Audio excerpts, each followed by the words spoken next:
They say kindness is a seed, and sometimes it grows in places we never expect.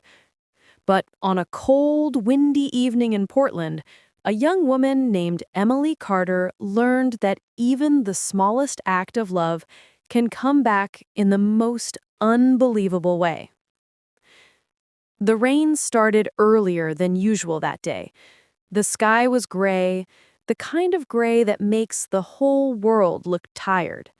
Sweaters soaked, streets shining, people rushing under umbrellas, trying to escape the cold evening drizzle.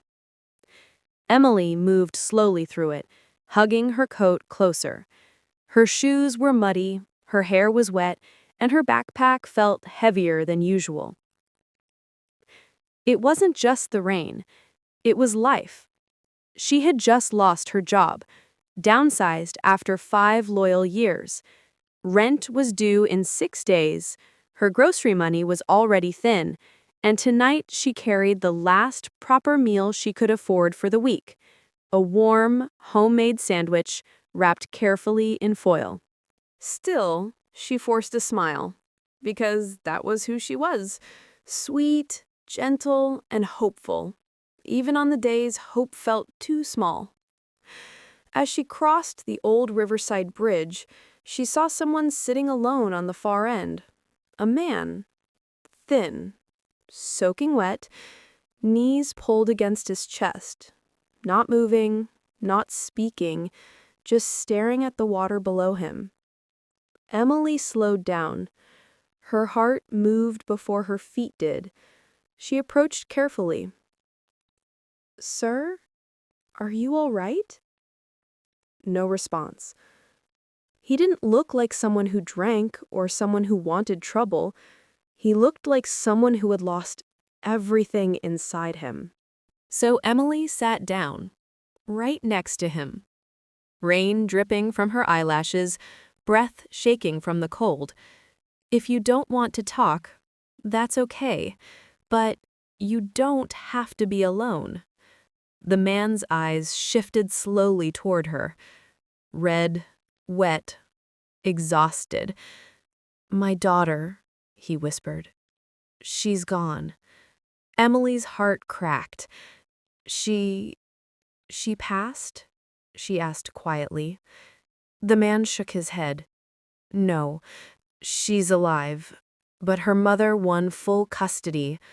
Lawyer, judge, all of it. I haven't seen my little girl in 7 months. Her name is Lily. She's 5. His voice broke. 5 years old, and she doesn't even remember my voice anymore. Emily didn't know what to say. No words could fix a wound like that.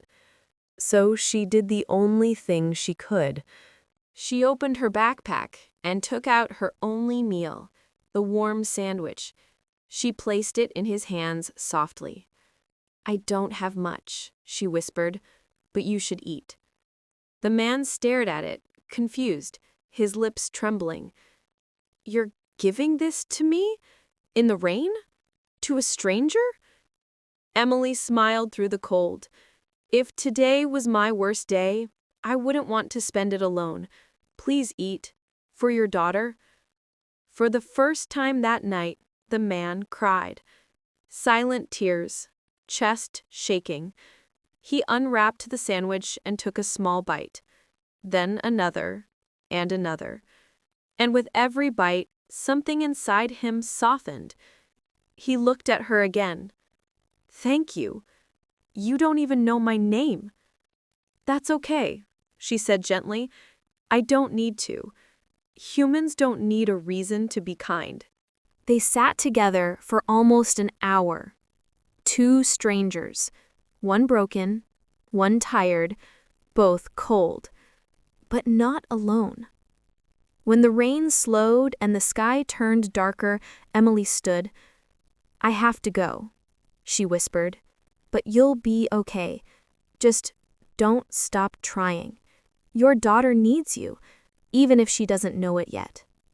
The man nodded, quiet, grateful, changed. Emily walked away, shivering and hungry, but somehow lighter inside. Emily woke up early, still stressed, still unemployed, still unsure how she would survive the month. But she pushed herself to search again, resume after resume, application after application. By afternoon, she got a call. A company wanted to interview her, a big company, one she never imagined would notice her. She dressed as neatly as she could and went. When she entered the office, her heart nearly stopped. Sitting behind the executive desk was the man from the bridge. Clean clothes, dry hair, shaved, awake, alive. Her mouth fell open slightly. He stood, smiled softly. "Hello, Emily." She blinked. You're... Yes, he nodded. "My name is Michael Turner. I own this company."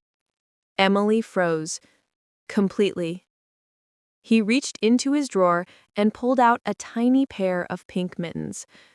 "My daughter's," he said softly. "The last gift she gave me.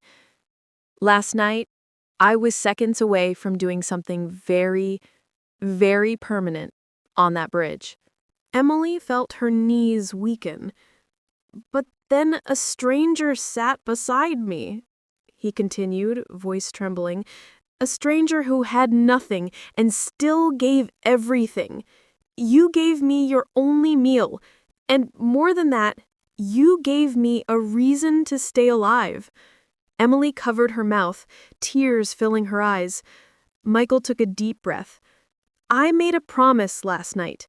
If I woke up this morning, I would change someone's life, the way they changed mine." He slid a folder toward her. "Emily Carter, I would be honored if you joined our company. Full-time position, full salary, benefits, and if you'd like, I'll even advance your first 2 months of pay." Emily broke. Her tears ran freely. "But why? You don't even know me." Michael smiled, eyes wet. "Humans don't need a reason to be kind. Remember?" 1 month later. Emily was thriving, working, stable, smiling again.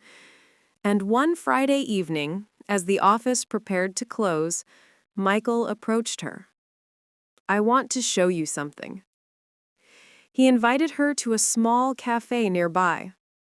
Inside, at a corner table, sat a little girl with curly blonde hair, swinging her feet and sipping hot chocolate. Michael's voice trembled. "Emily, this is Lily." Emily froze, hands over her heart. Lily ran to her father and hugged him tight. "I missed you, Daddy." Michael looked at Emily with grateful, shining eyes. "I fought," he said softly. "I fought for her. Counseling, lawyers, everything. And I got visitation back. I never would have tried if you didn't stop me that night." The little girl walked up to Emily, small, innocent, curious. "You're the lady who helped my daddy?" Emily smiled, kneeling down. "I just sat with him. That's all." Lily nodded and hugged her too, tiny arms squeezing Emily's shoulders. At that moment, Emily realized something. Kindness doesn't always come back the way we expect. Sometimes it comes back bigger. 6 months later, Michael didn't just become her boss. He became family. Lily would draw little pictures of Emily with hearts around her. Birthdays were celebrated together. Dinners were shared.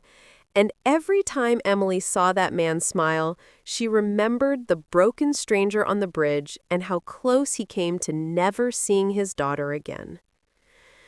One night, after Lily fell asleep in the booth during a late dinner, Michael looked at Emily with soft, grateful eyes. "You saved my life," he whispered. "How can I ever repay you?" Emily shook her head gently. You already did. But Michael leaned closer. No, the world needs more people like you. And if my life continues, it's because a stranger in the rain believed I was worth saving. Years will pass, jobs will change, life will shift. But that night on the bridge, one act of love changed two futures. Because kindness is never wasted. It always grows somewhere. Sometimes in the heart of a little girl who got her father back. And sometimes it grows in us.